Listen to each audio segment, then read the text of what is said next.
धुळ्याच्या शिंदखेडा तालुक्याला पाणी टंचाईचा मोठा सामना करावा लागतोय, कारण की शिंदखेडा तालुक्यातील काही गावांमध्ये पाण्यासाठी विहीर अधिग्रहण किंवा टँकरद्वारे पाणी पुरवठा करत गावाची तहान भागवावी लागत असते।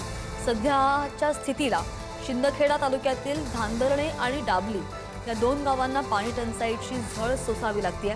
दरवर्षी या भागामध्ये पाणी टंचाईची झळ सोसावी लागत असते। प्रशासनानं पाणी टंचाईवर कायमस्वरूपी उपाययोजना करणं आवश्यक असल्याची मागणी ग्रामस्थांनी केली आहे।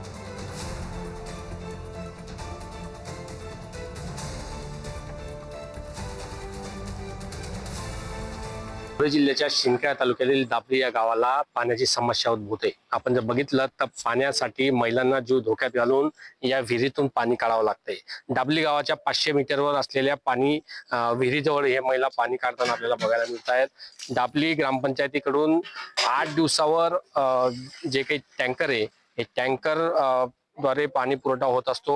8 दिवसावर गावाला पाणी दिलं जातं, मात्र ते पाणी पुरत नसल्यामुळं महिलांना मिळेल त्या ठिकाणी जीव धोक्यात घालून पाणीसाठी वणवण फिरावं लागतं। शासनानं आमच्याकडे लक्ष द्यायला हवं। दरवर्षी आम्हाला ही समस्येला तोंड द्यावं लागतं। प्रशासनानं या बाबतीत ठोस उपाययोजना कराव्यात अशी वारंवार मागणी येथील ग्रामस्थांकडून करण्यात येत असते।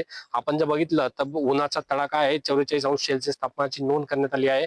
मात्र अशा उन्हाच्या तडाख्यात देखील महिलांना आपला जीव धोक्यात घालून या ठिकाणी दाबली गावातल्या महिलांना पाणी काढण्यासाठी विहिरीजवळ यावं लागतंय आणि जीव धोक्यात घालून या विहिरीतलं पाणी त्यांना काढावं लागतंय।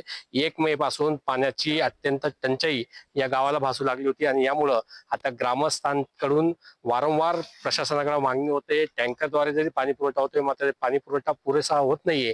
त्यामुळे प्रशासनानं आमच्याकडे लक्ष द्यावं अशी मागणी येथील ग्रामस्थांनी केली। अमोल राजपूत, पुढारी न्यूज, धुळे।